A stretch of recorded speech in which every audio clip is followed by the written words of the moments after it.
नमस्कार दोस्तों, स्वागत है आपका अपने ऑनलाइन प्लेटफॉर्म एपीएक्स स्टडीज़ पे। आज हम आपके लिए लेके आए एग्रोनॉमी का बहुत ही इंपॉर्टेंट टॉपिक है जिसका नाम है एग्रीकल्चर मीटरोलॉजी। तो एग्रीकल्चर मीटरोलॉजी के पहले अपन पता करते हैं क्या होती है मीटरोलॉजी। जो मीटरोलॉजी है वो ग्रीक भाषा के दो वर्ड से बना है। ग्रीक भाषा के दो वर्ड से बना है। एक होता है मीटियोरो और दूसरा होता है लॉजी। मीटियोरो का मतलब होता है अबाउ द अर्थ सरफेस। जो अबाउ द अर्थ सरफेस होता है उसको कहते हैं अपन एटमॉस्फियर। क्या कहते हैं? एटमॉस्फियर। जूलॉजी का मतलब होता है स्टडी। जो भी एटमॉस्फेरिक फिनोमेना है उसकी स्टडी कहते हैं अपन मीटरोलॉजी। या अपन ऐसे भी कह सकते हैं जो भी एटमॉस्फेयर की फिजिकल प्रोसेस की स्टडी को, जो भी एटमॉस्फेयर में फिजिकल प्रोसेस की स्टडी को अपन कहते हैं मीटरोलॉजी। अब बात करते हैं अपन एग्रीकल्चर मीटरोलॉजी की। जब मीटरोलॉजी की स्टडी अपन क्रॉप रिलेशन से करते हैं, क्रॉप प्रोडक्शन के रिलेशन में करते हैं, कहते हैं अपन एग्रीकल्चर मीटरोलॉजी। तो बेसिकली डिफरेंस ये हो गया, एटमॉस्फेयर की जो भी फिजिकल प्रोसेस है उसकी स्टडी को कहेंगे अपन मीटरोलॉजी। और जब ये स्टडी अपन क्रॉप रिलेशन या क्रॉप प्रोडक्शन के रिलेशन में करेंगे तो इसे कहेंगे अपन एग्रीकल्चर मीटरोलॉजी। अब हम बात करते हैं क्या इंपॉर्टेंस है एग्रीकल्चर मीटरोलॉजी की अपने एग्रीकल्चर में। तो इंपॉर्टेंस की बात करते हैं तो बेसिकली पहला इंपॉर्टेंस है, हमें कोई भी क्रॉप सेलेक्ट करेंगे तो उसकी मीटरोलॉजी के आधार पर कौन सी क्रॉप लेंगे, कौन सा क्रॉपिंग सिस्टम लेंगे, तो ये डिपेंड करता है मीटरोलॉजी पे। क्योंकि हर क्रॉप की अलग अलग मीटरोलॉजी होती है। कोई क्रॉप रबी में होती है, कोई खरीफ में होती है, कोई जायद में होती है, तो उसकी मीटरोलॉजी पे डिपेंड करता है। दूसरी बात करते हैं सोइंग डेट। कौन सी क्रॉप की कब सोइंग करनी है बेटर प्रोडक्शन के लिए, तो ये भी उसकी मीटरोलॉजी पे डिपेंड करता है। तीसरी बात करते हैं अपन सोइल के इफिशिएंट यूटिलाइजेशन पे। कौन सी सोइल में कौन सी क्रॉप लेती है, जैसे रेड सोइल होती है, एक होती है ब्लैक कॉटन सोइल, एक होती है एलुवियल सोइल, तो कौन सी सोइल में कौन सी क्रॉप लेंगे ये इसके लिए बताता है। फोर्थ इंपॉर्टेंस है, जो पेस्ट और डिजीज का आउटब्रेक होता है क्रॉप में तो उसको रिड्यूस करता है। मतलब कौन सी सीजन में कौन सा पेस्ट आएगा, इसका कौन सी क्रॉप में कौन सा पेस्ट लगेगा, इसकी इंपॉर्टेंस है। पांचों है क्रॉप की हार्वेस्टिंग में। कब क्रॉप की हार्वेस्ट, जैसे हमें पता रहता है कल बरसात आएगी तो अपन क्रॉप की हार्वेस्टिंग कल नहीं करके एक दिन पहले कर ले, 2 दिन बाद में कर ले, तो ये इंपॉर्टेंस है। छठा इंपॉर्टेंस है क्रॉप के इरिगेशन में, कब इरिगेशन करना है। सात इंपॉर्टेंस और बेसिकली सेवंथ इंपॉर्टेंस है केमिकल फर्टिलाइजर एप्लीकेशन। फर्टिलाइजर की एप्लीकेशन कब करनी है।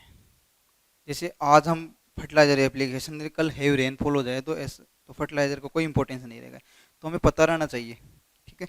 एट्थ मेन इंपॉर्टेंस है, एट्थ मेन इंपॉर्टेंस है जब क्रॉप में कभी फ्रोस्ट वगैरह आ जाता है, हेवी रेनफॉल हो जाता है, तो उसकी एबनॉर्मलिटीज को मैनेजिंग करना।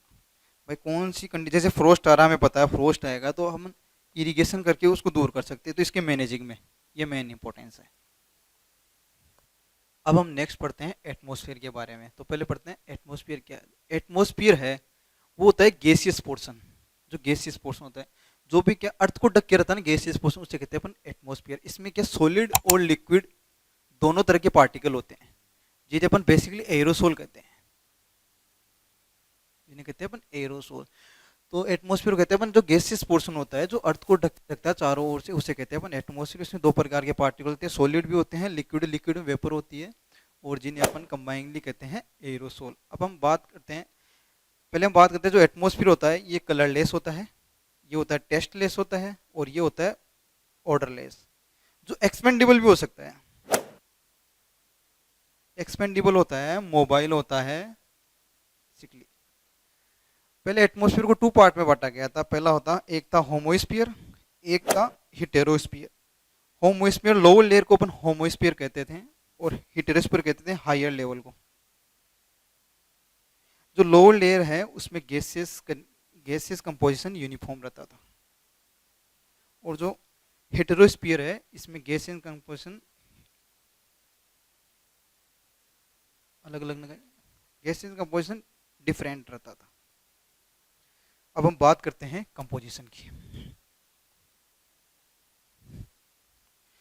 तो बेसिकली कंपोजिशन होती है, गैसेज होती है कंपोजिशन में। तो पहली होती है नाइट्रोजन, दूसरी होती है ऑक्सीजन, और तीसरी होती है आर्गोन, और चौथी होती है CO2। मेनली यही गैस होती है, बाकी और भी होती है, वो माइन्यूट अमाउंट में होती है। नाइट्रोजन होती है 78.08% में, ऑक्सीजन होती है 20.95%, और होती है 0.93%, और CO2 होती है 0.03%। लेकिन अभी अपने को पूछे करंट CO2 कितना है एटमॉस्फेयर में, तो ये है 0.041%, यानी 0.4 सॉरी यानी 416 ppm। तो ये कंसंट्रेशन याद रहना जरूरी है। बेसिकली CO2 के बारे में क्वेश्चन पूछा था, मेन बहुत एग्जाम पूछा गया है CO2 के बारे में। बस CO2 कंसंट्रेशन एटमॉस्फेयर में कितनी होती है, सोइल में कितनी होती है, और रेनफॉल वाटर में कितनी होती है, तो ये बहुत इंपॉर्टेंट क्वेश्चन है। तो हम बात करते हैं, पहले एटमॉस्फेयर में पढ़ लिया, अपन दोबारा देख लेते हैं। ये होती है 0.03%, और करंट हमने को पता रखना है भाई 0.041 होती है, और ये ppm में हो जाएगा 416 ppm। सोइल में होती है, ये होती है 0.25%। सोइल में ज़्यादा होता है क्योंकि माइक्रोबियल डिकम्पोजिशन से CO2 कंसंट्रेशन इंक्रीज होती है। और रेनफॉल वाटर में रहती है ये 0.45%। तो ये बहुत याद रखना जरूरी है क्योंकि बहुत ही एग्जाम पूछा गया है क्वेश्चन। ठीक है, अब बात करते हैं एटमॉस्फेयर की लेयर के बारे में। जो वर्टिकल लेयर होती है वो टेम्परेचर के आधार पे बांटी गई है। तो हमने एक्स एक्सिस पे लिया है, एक्स एक्सिस पे लिया हमने टेम्परेचर, वाई एक्सिस पे लिया है हाइट जो कि किलोमीटर में दे रखी है। तो बेसिकली एटमॉस्फेयर की 4 लेयर होती है। एक होती है ट्रोपोस्फीयर, दूसरी होती है स्ट्रेटोस्फीयर, तीसरी होती है मीजोस्फीयर, और चौथी होती है थर्मोस्फीयर। तो ये है ना, इनकी हाइट किलोमीटर में दे रखी है। जो पहले पढ़ते हैं अपन ट्रोपोस्फीयर के बारे में, जो कि एटमॉस्फेयर की लोअर लेयर होती है। ये लोअर लेयर होती है, इसकी हाइट होती है 18 किलोमीटर, तो 8 to 18 किलोमीटर पर। जो भी एटमॉस्फेरिक फिनोमिना है, ये अपना प्रेसिपिटेशन रहा, क्लाउड्स रहा, फोग रहा, फ्रोस्ट रहा, ये सब इसमें होते हैं।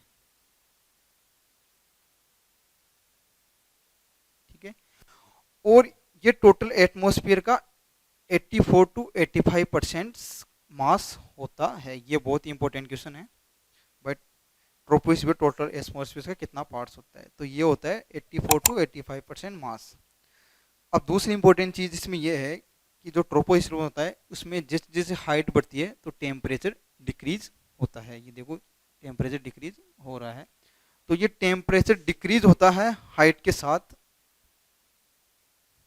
इसे अपन कहते हैं लाप्स रेट। इसे कहते हैं लाप्स रेट। ये लाप्स रेट होती है 6.5 डिग्री सेंटीग्रेड पर किलोमीटर के हिसाब से ये होती है। 6.5 डिग्री सेंटीग्रेड पर किलोमीटर हाइट के हिसाब से टेम्परेचर रिड्यूस होगा, इसे कहते हैं हम लाप्स रेट।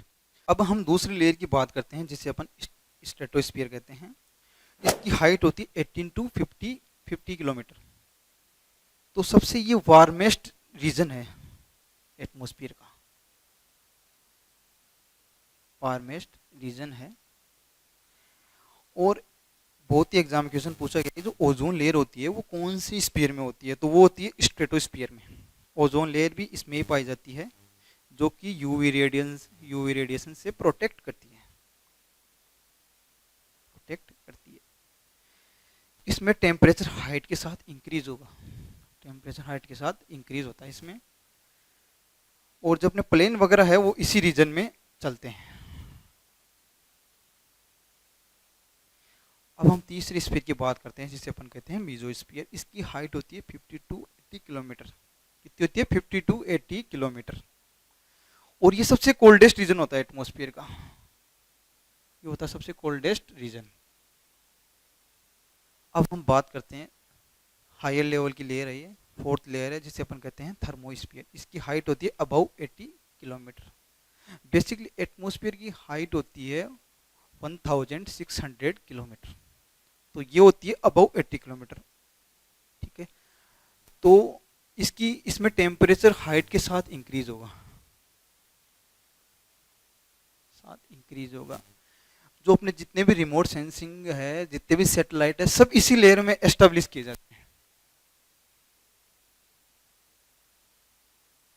सिंपल जो भी सैटेलाइट इमेजरी वगैरह जो भी यूज करते हैं वो सब इसी स्फीयर में एस्टेब्लिश किए जाते हैं।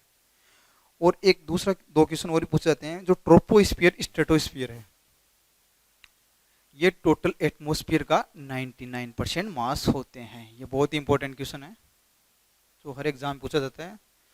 और जो स्ट्रेटोस्फियर है वो टोटल एटमॉस्फेयर का 14 to 15% तो ये हो गया, और 84 to 85% मास ये होता है। तो ये दोनों हो गए 99% मास। जो मीजोस्फीयर थर्मोस्फीयर ये 1% मास होता है टोटल एटमॉस्फेयर का।